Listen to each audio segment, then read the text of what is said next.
गुरुर्ब्रह्मा गुरुर्विष्णू गुरुर्देवो महेश्वरः गुरुः साक्षात् परब्रह्म तस्मै श्री गुरुवे नमः. समचरण दृष्टी विटेवरी साजेरी, तेथे माझे हरी वृत्ती राहो. आणिक न लगे माईक पदार्थ, तेथे माझे आर्त नको देवा. ब्रह्मादिक पदे दुःखाची शिराणी, तेथे चित्त झनी जडो देशी. तुका म्हणे त्याचे कळले आम्हा वर्म, जे जे कर्मधर्म नाशिवंत. प्रस्तुत चिंतन सेवेकरता निवडलेला अभंग महान भगवत भक्त संत सम्राट विश्ववंद्य जगद्गुरू श्री संत तुकाराम महाराजांचा उत्कृष्ट महत्वाचा 4 चरणाचा अभंग असून आपण आजच्या सेवेकरता निवडलेला आहे.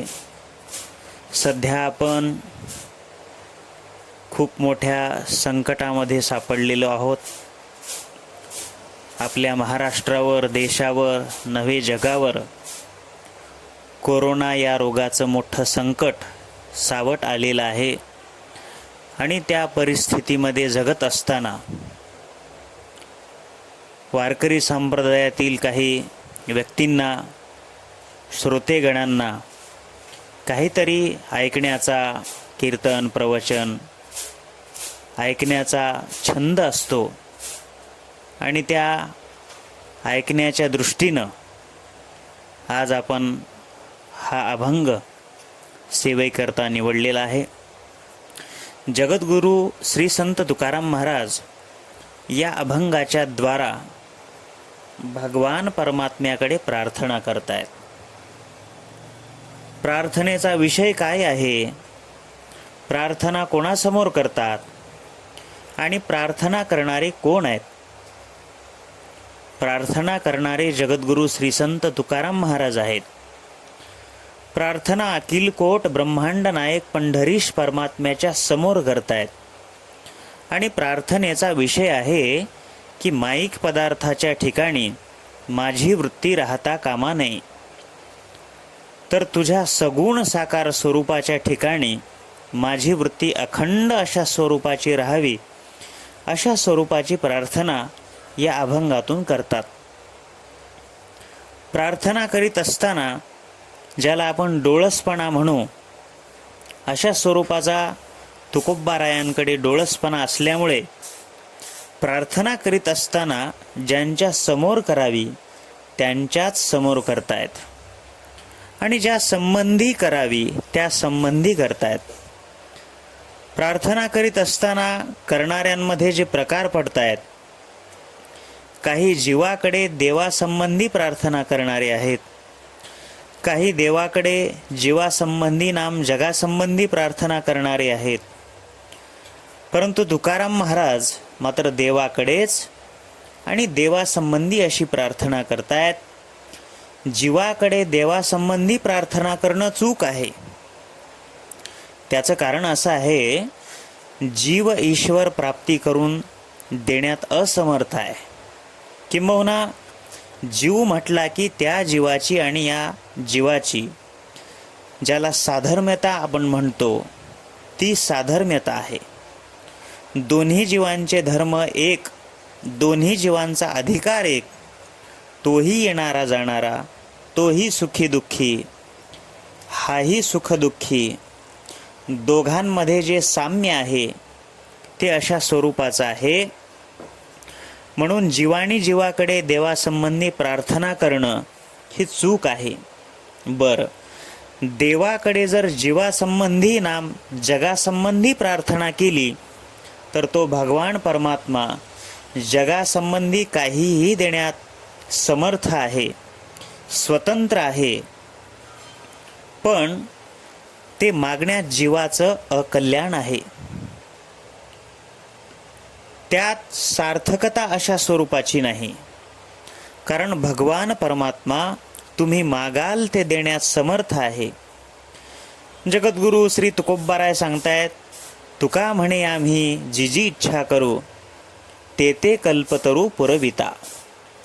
महत्त्वाचा प्रश्न असा आहे, कल्पतरू खाली जे जे मागितलंय ते ते मिळतं, पण जे मागितलंय ते देण्यात तो समर्थ आहे.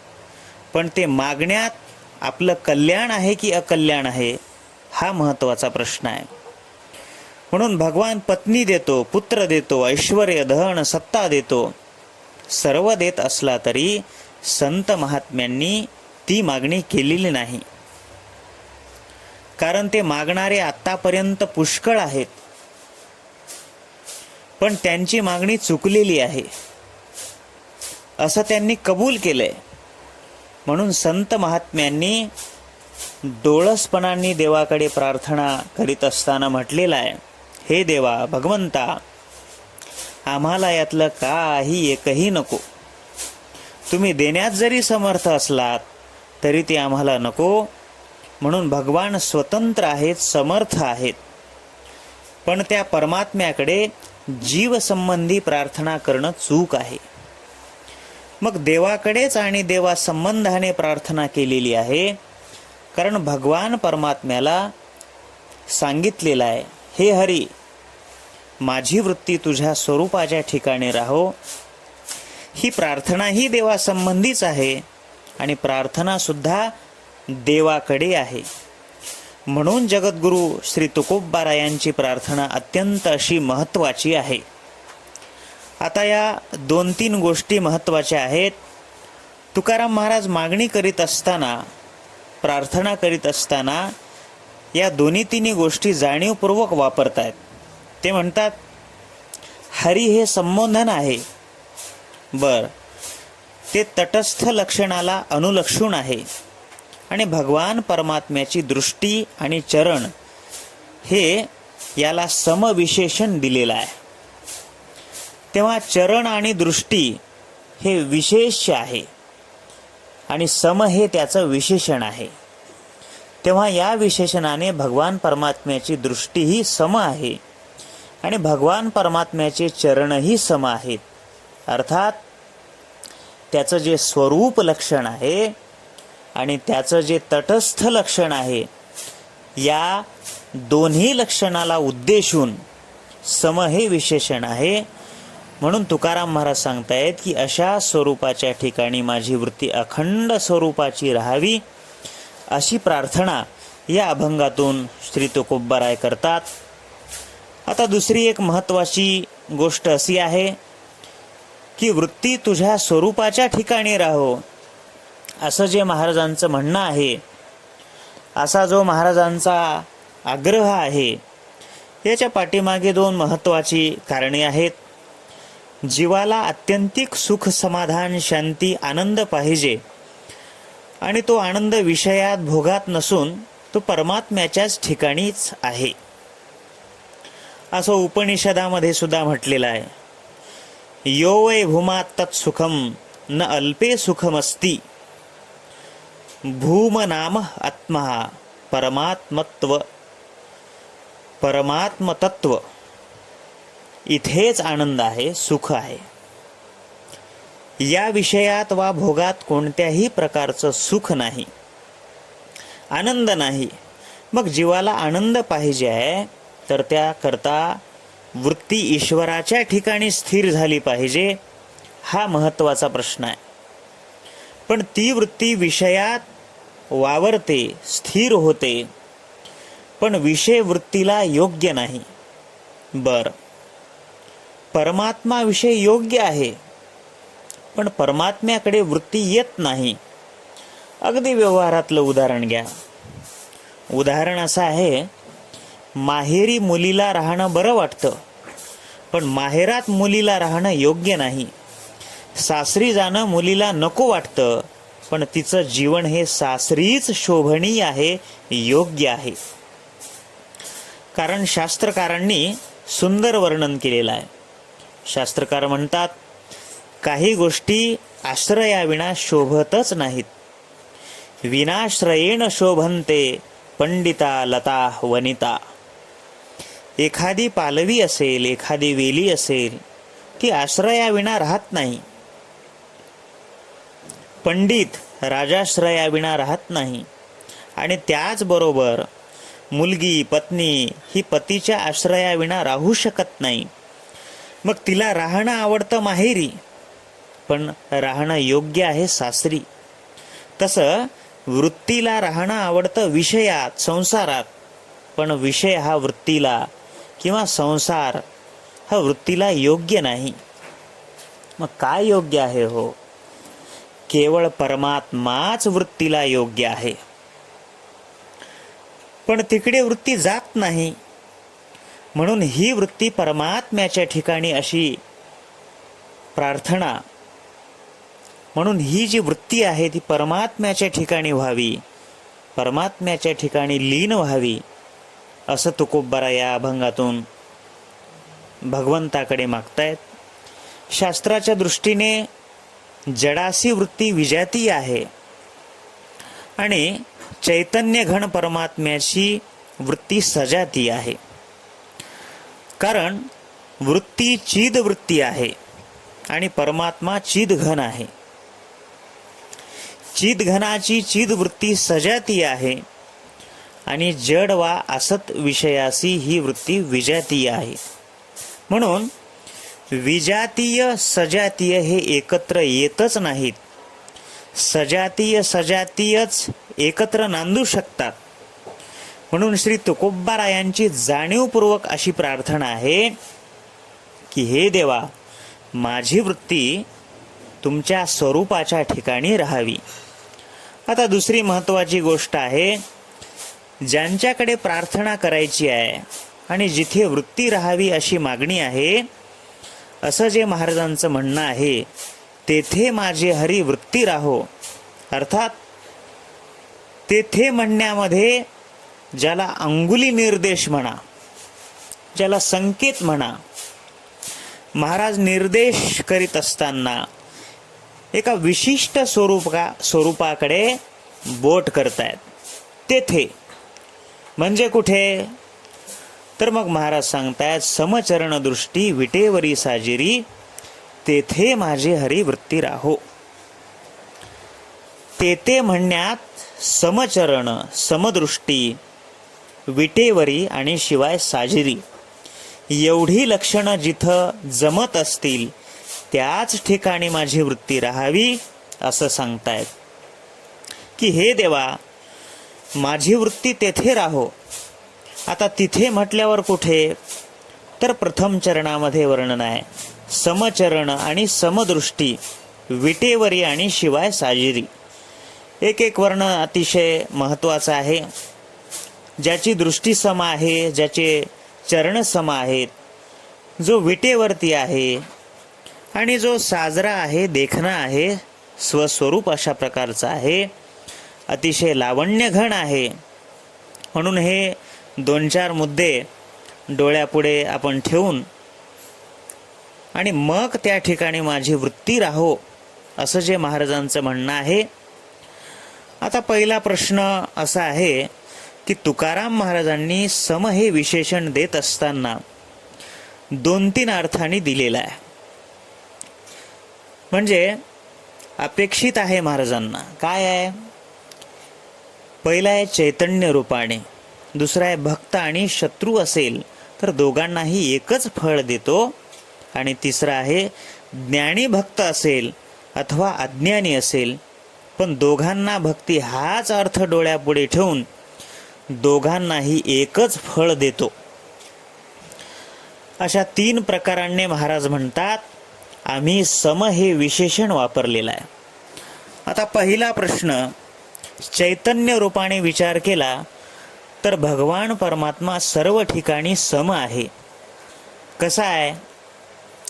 गीतेमध्ये भगवान स्वतःच्या तोंडून सांगतायत, समोहम सर्वभूतेषु न मे द्वेषोऽस्ति न प्रियः. भगवान सांगतात किंवा समम सर्वेषु भूतेषु तिष्ठन्तं परमेश्वरः. मी सर्व ठिकाणी सर्व वस्तूमध्ये समानतेने विभागलेला आहे, समसमानतेने विभागलेला आहे असं भगवान म्हणतात. किंवा सर्व संतांचे अभंग तुम्ही पहा. विश्वमाऊली ज्ञानोबाराय हरिपाठामध्ये सांगतायत, एक हरी आत्मा जीव शिव सम, वाया तो दुर्गमा नघाली मन. सम हे विशेषण आहे.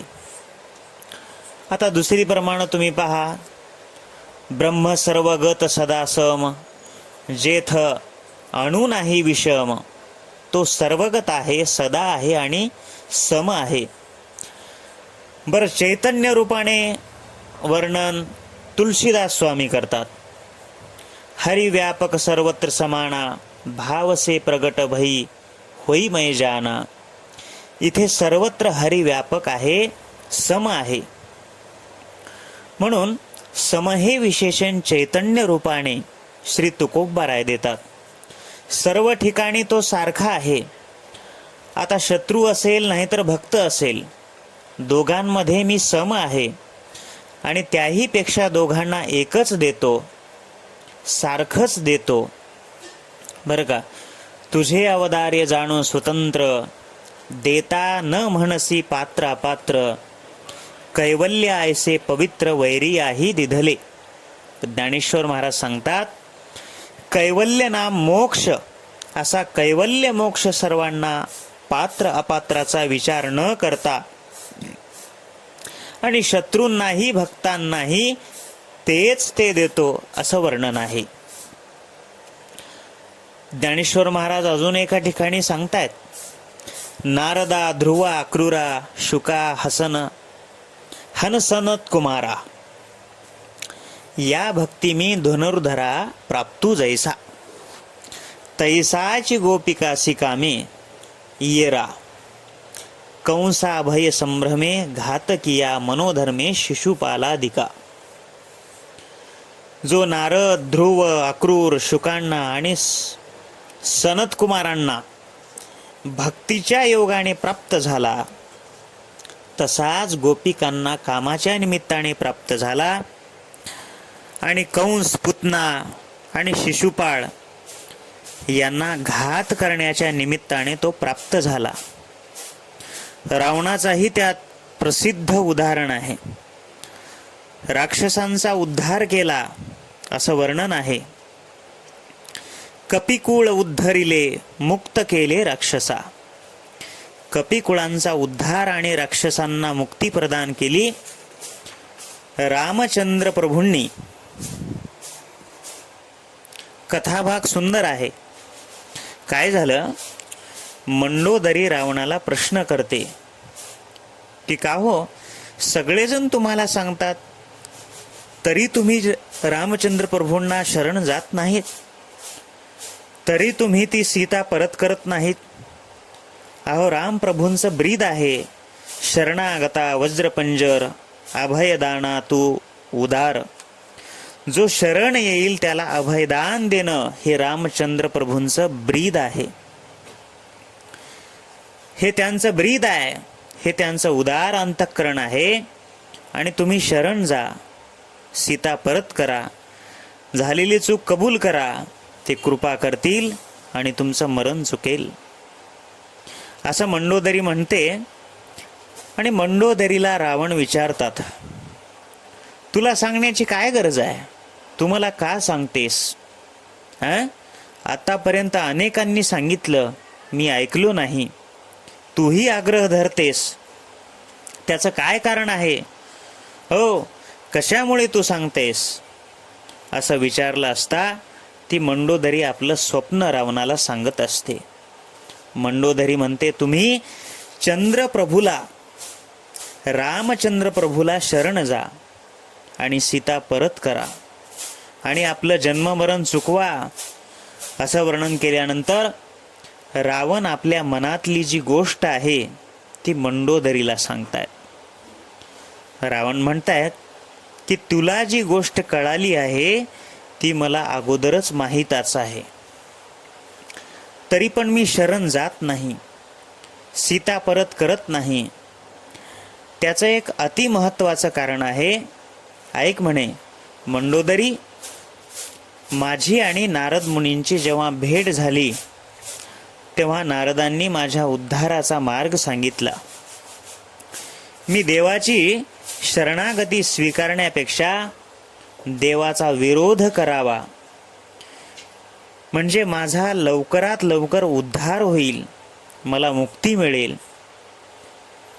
आणि म्हणून मी जास्तीत जास्त अन्याय जर कोणता असेल तर पत्नी हरण करणं हा मोठा गुन्हा आहे. म्हणून मी ती सीता चोरलेली आहे. नाहीतर मला माहिती आहे, भावार्थ रामायणात एकनाथ महाराजांनी वर्णन करतायत, पंचवटी सन्मुख जाता मीच पावतो सायुज्यता. मी जर पंचवटीमध्ये प्रभूंना शरण गेलो असतो तर माझा उद्धार झाला असता. पंचवटी माझी जानकीचा नाथ, संतांचं प्रमाण आहे. आणि त्या ठिकाणी मी जर शरण गेलो असतो तर माझा उद्धार झाला असता, मला सायुज्य मुक्ती मिळाली असती. पण सकळ कुळ उद्धारणार्था सीता चोरुणी आणली.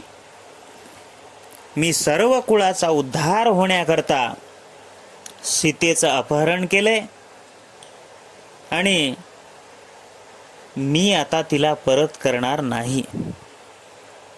हा मंडोदरी आणि रावणाचा एकांतातला संवाद आहे.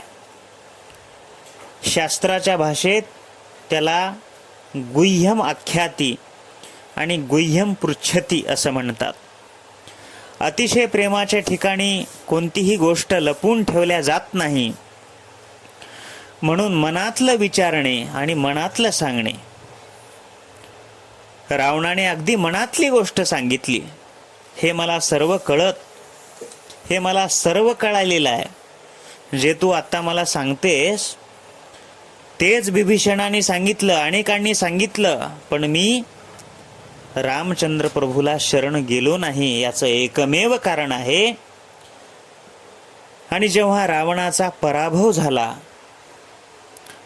भगवान रामचंद्र प्रभूंना रावण विचारतोय की प्रभू, विजय तुमचा झालाय की माझा?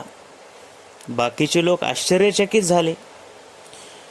म्हणू लागले, रावणाच्या डोक्यावर परिणाम झालेला दिसतोय. अहो, धडधडीत सर्व राक्षसांसह आता रावण मरण्याच्या मार्गावर आहे, मरणासन्न पडलेला आहे. आणि पुन्हा विचारतो, विजय कुणाचा झाला? सर्वांना कळालं नाही हे वर्म, पण आमच्या रामचंद्र प्रभूंना हे वर्म कळालं. प्रभू गप्प राहिले आणि रावण म्हणतात, माझी प्रतिज्ञा पूर्ण झाली. यावरून विजय माझाच झाला. माझी प्रतिज्ञा अशी होती की मी असेपर्यंत तुम्हाला लंकेत येऊ देणार नाही, आणि मी हे सत्य करून दाखवलं. पण मात्र तुम्ही असताना तुमच्या अयोध्येत माझा प्रवेश होतोय. तो कसा? असा की रावणाला मारल्यानंतर रावणाची ज्योत आहे ती रामचंद्र प्रभूच्या देहामध्ये विलीन झालेली आहे.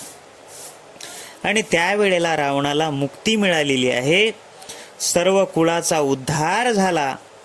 म्हणून भगवान परमात्मा राक्षसांना मारण्याच्या निमित्ताने आणि भक्तांना न मारता मुक्ती प्रदान करतो. म्हणून तुकाराम महाराज म्हणतायत, तो सम आहे. भक्तांना आणि शत्रूंना एकच देतो म्हणून सम आहे. आणि दुसरी महत्त्वाची गोष्ट अशी आहे, भक्त ज्ञानी असेल अथवा अज्ञानी असेल, या दोघांनाही एकच फळ देतो. विष्णू पुराणामध्ये त्याचं सुंदर वर्णन आलेलं आहे. मूर्खा वदति विष्णाय, बुधा वदति विष्णवे, नम इत्येव अर्थंच द्वयोरोपी समम फलम. विष्णू पुराणात वर्णन आलेलं आहे की एखादा अज्ञानी माणूस विष्णाय विष्णाय म्हणेल, अज्ञानी माणूस आहे विष्णाय विष्णावे म्हणेन.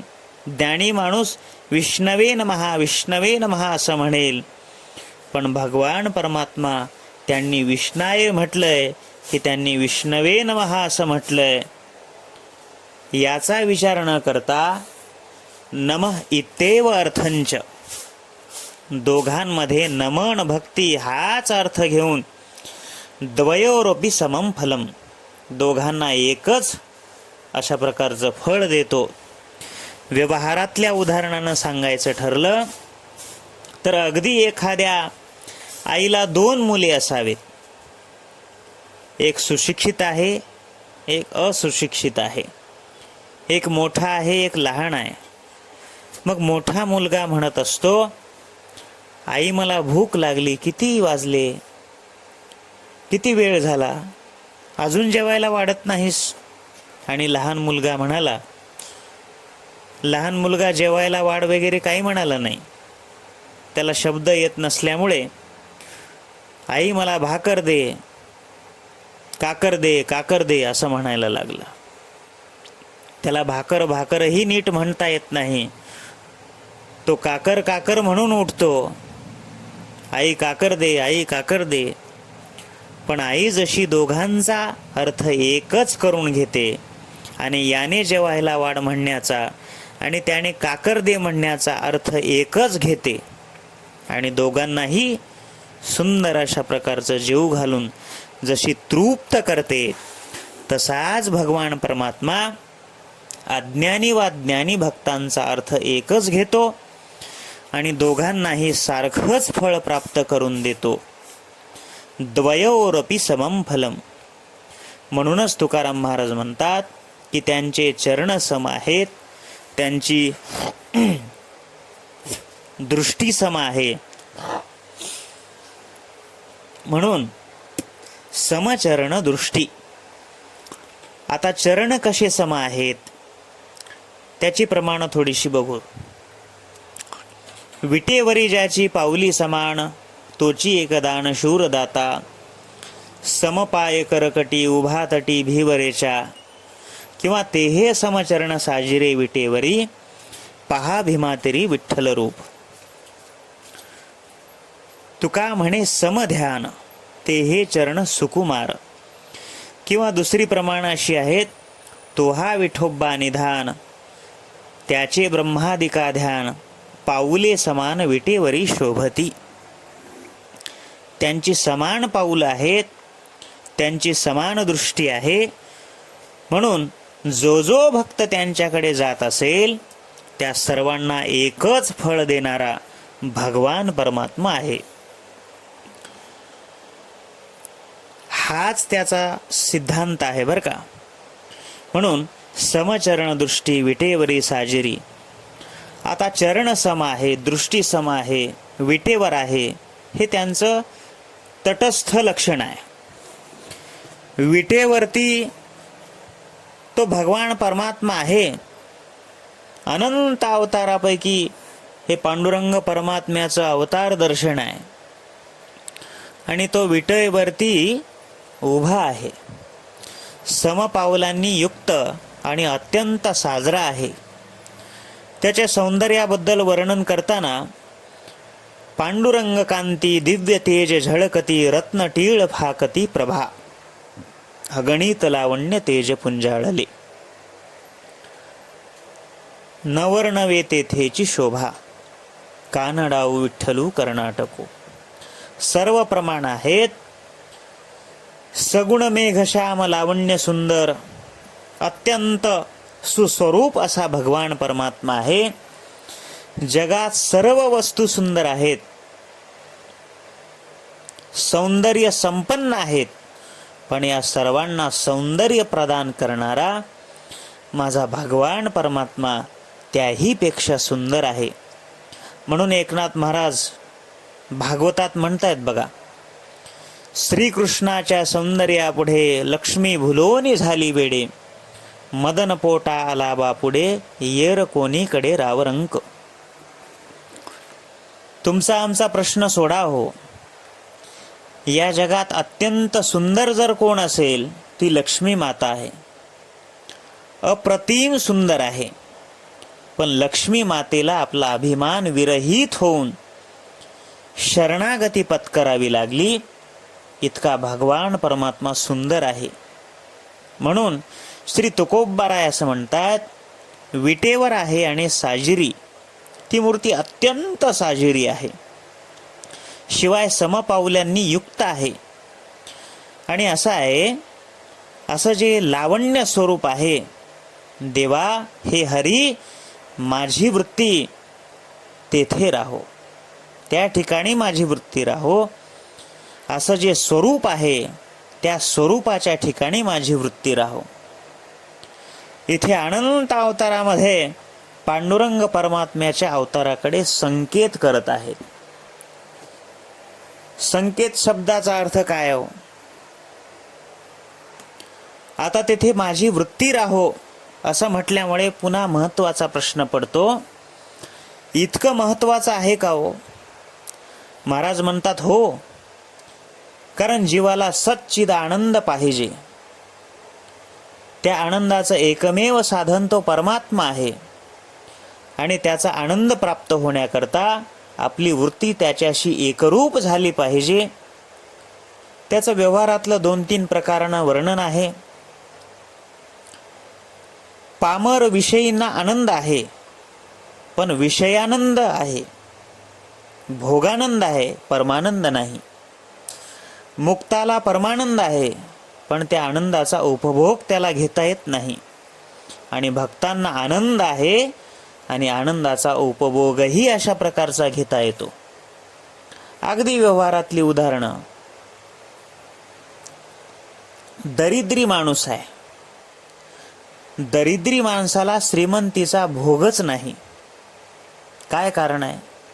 कारण त्याच्याजवळ श्रीमंतीच नाही.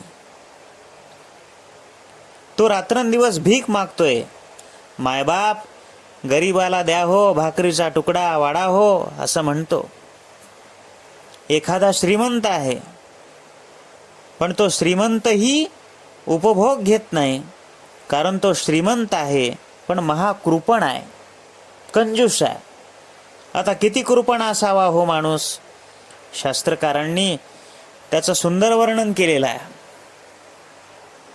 कृपणो धनलोभेन स्वाम भार्याम नाभिगच्छत, अशाम जायते पुत्रम सवित्तम हरे तदेत. असं वर्णन आहे. कृपण ज्याला म्हणतात की ज्याला आपली पत्नी आवडत नाही, आपला पुत्र आवडत नाही, आपला देह सुद्धा आवडत नाही, किंबहुना त्याच्याही पलीकडे जाऊन आपला प्राण सुद्धा आवडत नाही, इतकं त्याला धन आवडतं, त्याला कृपण म्हणतात. आणि त्या कृपणाचा विचार असा आहे की तो दुसरीकडे गेला तरी तसंच, कोणी आपल्याकडे आला तरी तसंच, तशीच वागणूक, असा हा कृपण आहे. म्हणून कृपणाच्या ठिकाणी धनसंचय आहे, पण त्याचा उपभोग तो घेत नाही, कारण त्याची वृत्ती तशी आहे,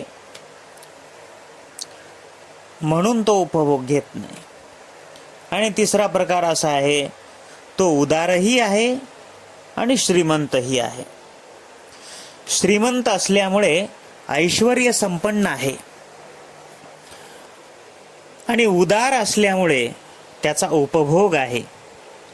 तसं पामर विषयी एक वर्ग, मुक्त दुसरा वर्ग आणि भक्त तिसरा वर्ग आहे. म्हणून भक्तांना त्याचा उपभोग आहे. उपभोग असल्यामुळे ते म्हणतात की देवा आम्हाला पामर विषयी अवस्था नको, मुक्त अवस्था नको, आम्हाला भक्तच होऊन तुझ्या स्वरूपाच्या ठिकाणी माझी वृत्ती राहावी, तरच आम्हाला आनंद मिळणार आहे. हेच आमचं ठरलेलं तत्व आहे. म्हणून तेथे माझे हरिवृत्ती राहो असं महाराज म्हणतात. जर वृत्ती तुझ्या स्वरूपाच्या ठिकाणी राहिली तर आता काय होईल? तर याचं स्पष्टीकरण असं आहे, आम्हाला आनंद मिळून आनंदाचा उपभोग मिळेल. मग तुम्ही म्हणाल, मग मुक्ताला आनंदाचा उपभोग काय मिळणार नाही हो?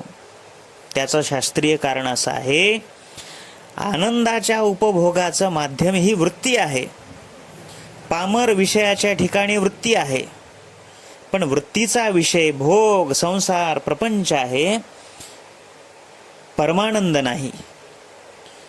मुक्ताच्या ठिकाणी परमानंद आहे, कारण त्याचं ऐक्य ईश्वराशी आहे. परंतु वृत्तीचा लय झाल्यामुळे त्यांना आनंदाचा उपभोग नाही. कारण मुक्ताचं वर्णन करत असताना संत महात्म्यांनी असं केलेलं आहे, सहज मी अंधळागा निज निराकारपंथी, वृत्ती हे निवृत्ती झाली जन न दिसे तेथे, मी माझे हरपले ठाई जेथीच्या तेथे, अदृश्यतेची झाले काही दृश्य जे होते, सुखे मी निज लोगा शून्य सारोणी तेथे. अशा प्रकारचं मुक्ताचं वर्णन आहे. वृत्ती निवृत्ती स्थितीला विलीन झालेली आहे. ज्ञानेश्वरीच्या 4थ्या अध्यायामध्ये ज्ञानोबाराय सुंदर वर्णन करतात. जेथ प्रवृत्ती पांगुळ झाली, तर्काची दिठी गेली, इंद्रिय विसरली विषय संगू, किंवा वृत्ती पालटे आपण तेही वचन ऐकराया. नाथराय भागवतामध्ये म्हणतायत, किंवा 18व्या अध्यायात माऊली सांगतात, वैराग्य विवेकेसी आटे बंध मोक्षेसी, वृत्ती तव निवृत्तीसी विरोणी जाय. म्हणून मुक्त त्याला म्हणतात की जेथे वृत्तीचा लय झालेला आहे. पण संत महात्मे म्हणतात, वृत्तीचा लय झालेल्या मुक्ताला आनंद आहे, पण आनंदाचा उपभोग नाही. म्हणून हे देवा, आम्हाला तुझ्या पायाजवळ वृत्ती राहू दे, तुझ्या स्वरूपाच्या पायाच्या ठिकाणी माझी वृत्ती राहू दे, पण वृत्तीचा लय झालेला मात्र आम्हाला मान्य नाही.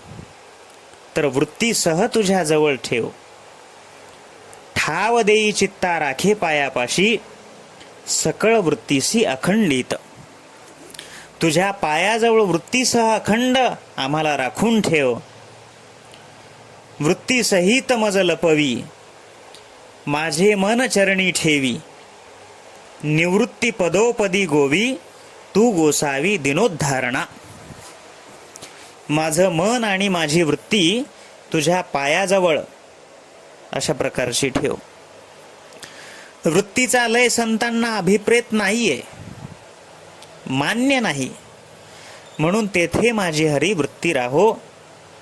आणि त्या व्यतिरिक्त आता माझ्या वृत्तीला तुझ्या स्वरूपा व्यतिरिक्त दुसरे जे माईक पदार्थ आहेत, ते माईक पदार्थ आम्हाला नकोच नको. पण त्या माईक पदार्थाविषयी आमचं जे तादात्म्य आहे ते सुद्धा नको, असं महाराज सांगतायत. बघा, अनेक न लगे माईक पदार्थ, तेथे माझे अर्थ नको देवा. या व्यतिरिक्त माईक पदार्थ नकोच नको. माईक शब्दाचा अर्थ 2-3 प्रकाराने असा आहे. माईक जे वर्तमान काळात आहे, भूत भविष्य काळात असू शकत नाही, ते माईक. दुसरी गोष्ट माईक स्वरूपाने अशी आहे की जे दिसतंय पण वस्तुतः तसं नसतंय, त्याला माईक म्हणायचं. दिसतंय जसं तसं नसणं म्हणजे भासमान असणं, असं जे आहे त्याला माईक म्हणतात. ज्ञानेश्वर महाराजांनी आता शोकेसमध्ये जे फळ दिसतात त्याचं वर्णन 750 वर्षापूर्वी केलेलं आहे. ज्ञानेश्वर महाराज म्हणतायत, कल्पना करा, तुमच्याकडे एकादशीच्या दिवशी एक पाहुणा आला आणि तो फराळ करायला बसला. साबुदाण्याची खिचडी वगैरे सर्व फराळाला बसला आणि फराळ करीत असताना त्याचं सहज लक्ष कपाटाकडे गेलं आणि त्यात सफरचंद, चिक्कू, द्राक्ष, मोसंबी, आंबे वगैरे सर्व फळ त्याला दिसले. जोपर्यंत फळ बघितले नव्हते तोपर्यंत साबुदाण्याची खिचडी व्यवस्थित प्रकारे गप गप हाणू लागला. परंतु जेव्हा फळाकडे नजर गेली, कसं आहे, माणसाचा स्वभाव असा आहे, उत्तम भोग समोर दिसल्यानंतर कनिष्ठ भोग हा वृत्तीतून वजा होत असतो, वजा होत जातो. त्यांनी घरमालकाला विचारलं, का हो, एवढी फळं असून एकही फळ वाढत नाहीत? अहो, फलाहारच आहे ना, वाढा त्यातलं. चिक्कू असूनही चिक्कू वाढत नाहीत. इतके तुम्ही चिक्कू आहात, इतके कंजूस आहात, तुम्ही तरीही वाढत नाहीत. म्हणजे काय? घर मालकाच्या लक्षात आलं की हा माणूस थोडा खेड्यातला दिसतो, याला जरा शहरातलं सिटीतलं ज्ञान नसावं. म्हणून त्यांनी सांगितलं, हे बघा, खरं सांगू का? तो म्हणाला, खोटं कशाला सांगता हो, सांगा लवकर. अशी स्थिती आहे, फळं पाहायची आणि खिचडी खायची, एवढंच आहे म्हणले. पाहताना फक्त फळं पाहायची, पण फळं खायची नाहीत. बरं, खिचडी पाहायची नाही, खायची. ते म्हणाले, असं कसं? अहो, ती फळं खाण्याची नाहीत, फक्त पाहण्याची आहेत. ते म्हटले, असं कसं हो? आणि खाल्लीच तर काय नुकसान आहे ते सांगतो मी तुम्हाला, ऐका. आकार फळाचा आहे, वरचा रंग फळाचा आहे, पण मध्ये मात्र अशा प्रकारचं शेण भरलेलं आहे. आणू का एखादं? तो म्हणला, नको रे बाबा, मग नको. ज्ञानोबारायांनी 750 वर्षापूर्वी याचं वर्णन केलेलं आहे. कळस ढिमाचे पोकळ, जळोवरील ते झळाळ, काय करावे चित्री व फळ, परी आतू शेण. ज्ञानेश्वर महाराज म्हणतात, फळाचं चित्र आहे, पण मध्ये मात्र शेण अशा प्रकारचं भरलेलं आहे. तसंच मायेचं आवरण सुख जरी दिसत असलं, पण त्यामध्ये जीवाला परिणामी दुःखच दुःख भोगावं लागतं. म्हणून माईक पदार्थ नको. ज्याला फळामध्ये काय आहे हे कळलं, तो फळ खाण्याची अपेक्षा धरणारच नाही हो. हा नाही कळेल तोपर्यंत अपेक्षा आहे, नाही कळलं तोपर्यंत अपेक्षा आहे. तसं संतांना कळाल्यामुळे अनेक न लगे माईक पदार्थ, पण त्याच्याही पलीकडे जाऊन असं सांगतायत, माईक पदार्थ तर नकोच नको, पण पदार्थाच्या त्यागाबरोबर वृत्तीचा जो त्याबद्दल अनासक्तपणा होईल, असं नाही. एकादशीच्या दिवशी जेवायचं नाही म्हणजे पदार्थाचा त्याग आहे, पण स्वयंपाक किंवा पदार्थ खायचे नाहीत असं मनात वाटतं का? बऱ्याच वेळेला घडतं बघा असं. एकादशी आहे आणि आजच साखरपुडा आहे पुतणीचा, आणि काय आहे, योगायोग झाला ना बघा, आजच एकादशी आणि आजच साखरपुडा. पंक्ती बसल्या, जिलंबी, गुलाबजामुन, श्रीखंड, बासुंदी, बालुशाही वगैरे पदार्थ. त्यांनी विचार केला, आपल्याला तर जेवायचं नाही, एकादशी आहे, पण पंक्ती फिरून यायला काय हरकत आहे हो. गेला पंक्तीमध्ये फिरायला. अर्थात पदार्थाचा त्याग आहे, पण वृत्ती त्याबद्दल अनासक्त आहे का? नाही, आसक्ती आहे. आणि तिथं गेल्यानंतर प्रकारही असाच घडला जो तुम्हाला अपेक्षित आहे. आता तो पंक्तीत फिरू लागला आणि फिरत असताना लोक म्हणू लागले, अय तुम्ही जेवायला बसला नाहीत. अहो म्हणाले, असं कसं बसता, असं कसं बसावं, एकादशी आहे ना. एकादशी आणि तुम्हाला, अहो बसा. नाही हो, एकादशी आहे हो. अहो बसा हो. नाही, एकादशी आहे हो. समोरच्याच्या लक्षात आलं, अहो कसं बसू, एकादशी आहे, म्हणजे याच्या एकादशी जीवावरच आली. बळबळ कोणीतरी सांगितलं म्हणून एकादशी करतोय, एवढाच त्याचा अर्थ आहे. मनापासून एकादशी करीत नाही. मनापासून एकादशी जर असती तर त्यांनी असं म्हटलं असतं, काय म्हणता एकादशीला? अहो एकादशीला अन्न खाऊ नये, त्याचं शास्त्र आहे. जगातली सर्व पापं एकादशीच्या दिवशी अन्नाश्रय करून राहतात. आणि ते अन्न जो खातो ते अन्न खात नसून पाप अशा प्रकारचं खातो, असं पद्मपुराणामध्ये त्याचं वर्णन आहे की हे सर्व जगातली पापं अन्नाचा आश्रय करून राहतात. आणि म्हणून ते मी अन्न खाणार नाही असं म्हटलं असता. पण तसं म्हणण्याऐवजी कसं जेवू हो, एकादशी आहे हो, कसं जेवू हो म्हणीत म्हणीत जे बसला, चटकन जेवायलाच बसला. तात्पर्य असं आहे की पदार्थाच्या त्यागाबरोबर वृत्ती अनासक्त होईल असं नाही. तर ती वृत्ती आसक्त राहिली तर आता नाही तर नाही, पुढे का होईना मला कदाचित माईक पदार्थ आवडतील, म्हणून हे देवा तेथे माझे अर्थ नको देवा. माईक पदार्थाचाही त्याग आहे. माईक पदार्थ संबंधी वृत्ती अनासक्त व्हावी अशी मागणी आहे, अशी प्रार्थना आहे. तेथे माझे अर्थ नको देवा. कदाचित मग देवानं असं ठरवलं असावं की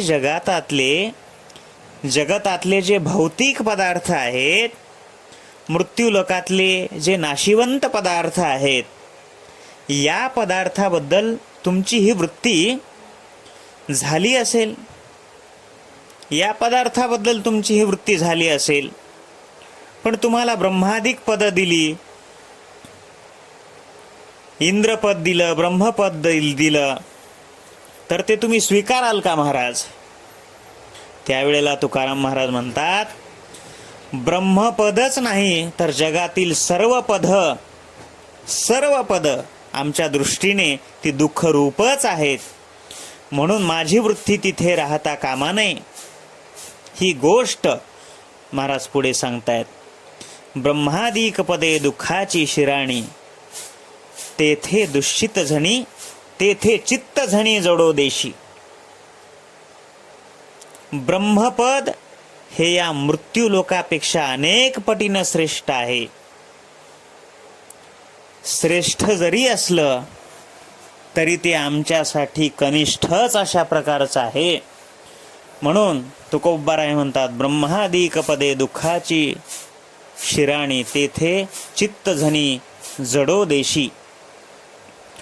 शेवटी तुकाराम महाराज म्हणतात, तुका म्हणे त्याचे कळले आम्हा वर्म, जे जे कर्म धर्म नाशिवंत. लोकांनी विचारलं, बुवा तुकाराम महाराज तुम्ही मनानच म्हणता की तुम्हाला हे अनुभव कळालेले आहेत. शेवटी तुकाराम महाराज म्हणतात, बापू त्याचा आम्हाला वर्म कळालेला आहे. आणि जे वर्म आम्हाला सापडलेलं आहे, हे वर्म आम्ही जगतासमोर अशा प्रकारचं मांडायला तयार आहोत. तुमच्या कल्याणाकरता हे सर्व आम्ही सांगत आहोत. उजळा वया आलो वाटा, खरा खोटा निवाडा. आणि म्हणून संत महात्मे आपल्याला सांगण्याकरता, आपल्या जड मूड जीवांचं कल्याण करता वैकुंठाहून अशा प्रकारचं पृथ्वी लोकावर येतात. आम्ही वैकुंठवासी आलो याची कारणासी, बोलिले जे ऋषी साच भावे वर्ताया. खरं सांगणं आमचं काम आहे, तुम्ही ऐका की न ऐका, आम्ही खरं सांगणारच. म्हणून तुकाराम महाराज सत्य परिस्थिती आपल्याला सांगतायत की भगवानच एकमेव आपल्याला प्राप्त करून घ्यायचा आहे. आणि तशी बुद्धी आपल्याला भगवान परमात्मा देवो. आणि उर्वरित जर पाहिलं तर हा आपल्या महाराष्ट्रावर, देशावर, नवे नवे जगावर हे कोरोनाचं संकट आलेलं आहे आणि अशा संकटामध्ये आपण सर्वांनी काळजी घ्यावी. भगवान परमात्मा तर आपल्या भक्तांना तारणारा आहेच.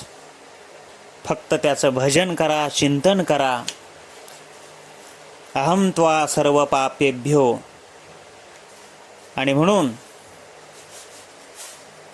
भगवान परमात्मा आपल्याला या संकटातून निश्चितच तारून नेईल. त्याचं भजन करा, त्याचं चिंतन करा आणि उर्वरित जो आपला जीवनाचा प्रवास आहे, आता तरी वेळ वाया घालू नका. त्याचं भजन केल्यानंतर, त्याचं पूजन, चिंतन, मनन केल्यानंतर तो भगवान परमात्मा आपल्याला या भयान संकटातून सोडवल्याशिवाय राहणार नाही. म्हणून अशी अपेक्षा या ठिकाणी आपण करूयात आणि झालेली ही प्रवचन सेवा या ठिकाणीच पांडुरंगाच्या चरणकमलावरती ही पुष्पांजली या ठिकाणी वाहूयात. कुंडलिक वरदा हरी विठ्ठल श्री ज्ञानदेव तुकाराम पंढरीनाथ भगवान की जय. विठाला विठाला विठाला विठाला विठाला.